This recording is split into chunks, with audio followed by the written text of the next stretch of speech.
오늘 복음은 하늘나라에 들어가는 법을 말해주는 마태복음 7장의 이야기입니다. 오늘 복음 앞에 있는 이야기와 함께 오늘의 복음을 되새겨 봅시다. 예수님께서는 이렇게 선언하십니다. 너희는 좁은 문으로 들어가라. 멸망으로 이끄는 문은 넓고 길도 널찍하여 그리로 들어가는 자들이 많다.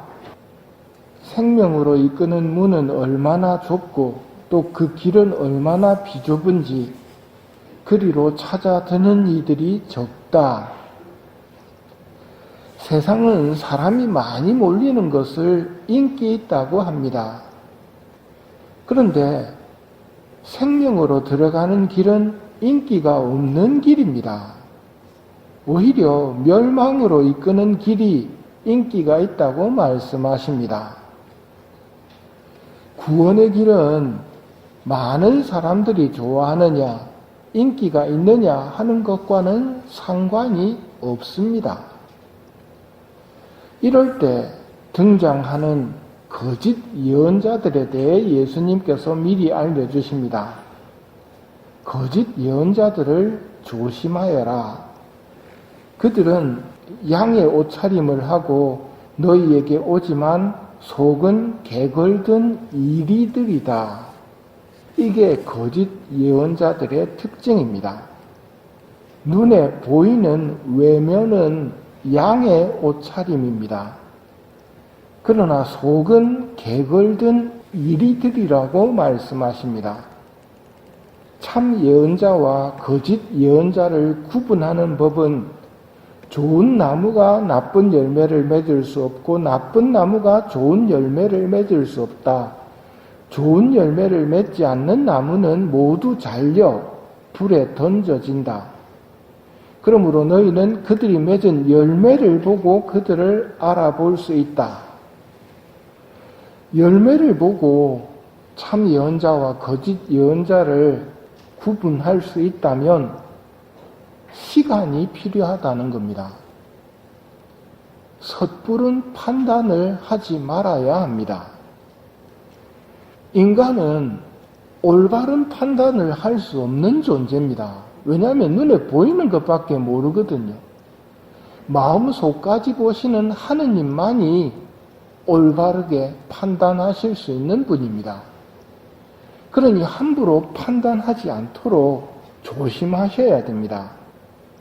이어서 본격적인 하늘나라 이야기를 들려주시는데 나에게 주님 한다고 모두 하늘나라 들어가는 것이 아니다. 내 아버지 뜻을 실행하는 이라야 들어간다. 그날에 많은 사람이 나에게 주님 저희가 주님의 이름으로 예언을 하고 주님의 이름으로 마귀를 쫓아내고 주님의 이름으로 많은 기적을 일으키지 않았습니까? 하고 말할 것이다. 그때 나는 너희를 도무지 알지 못한다. 내게서 물러들 가라. 불법을 일삼는 자들아 하고 선언할 것이다. 앞에서 생명으로 이끄는 문은 얼마나 좁고 또 그 길은 얼마나 비좁은지 그리로 찾아드는 이들이 적다고 말씀하십니다. 반면 멸망으로 이끄는 문은 넓고 길도 널찍하여 그리로 들어가는 자들이 많다고 하셨습니다. 이제 하시는 말씀은 좁은 길을 걷는 우리들에게 들이오는 유혹들입니다. 좁은 길을 간다고 해서 마귀가 그냥 내버려 두지는 않습니다. 좁은 길을 가고 신앙에 열심한 사람들에게는 열심한 사람들에게 어울리는 미끼를 들이옵니다. 주님께서 주신 은사를 활용하면서 오해를 하는 겁니다. 자기 거라고. 주님 하는 사람들이 예언을 하고 마귀를 쫓아내고 기적을 일으킵니다. 하다 보면 내가 예언을 하고 내가 마귀를 쫓아내고 내가 기적을 일으킨 거거든요. 보이는 것만 가지고 보면. 그러면 자기가 했다고 은연중에 생각합니다. 하느님은 어느새 사라져 버리고 자기만 남아 있습니다. 그래서 주인님이 말씀하시죠. 나는 너희를 도무지 알지 못한다. 내게서 물러 들어가라. 불법을 일삼는 자들아. 불법을 일삼는 자들아. 자기 자리를 모르고 하느님의 것을 빌려서 하느님의 이름으로 했는데 자기가 더 드러나게 된다는 것. 그게 불법이거든요. 우리는 눈에 보이는 모습으로 내세를 판단해서는 안 됩니다. 예언한다고 해서, 마귀를 쫓아낸다고 해서, 기적을 일으킨다고 해서 저 사람은 천국 갔을 거야 라고 생각하면 안 된다는 말입니다.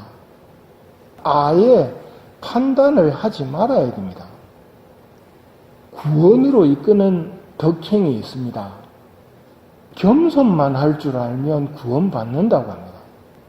겸손은 주인님의 것을 주인님의 것이라고 인정하는 게 겸손입니다. 나는 주인님이 만든 피조물이고 그래서 주님의 종이라는 걸 인정하는 게 겸손입니다. 겸손은 하느님과의 관계 속에서 드러납니다.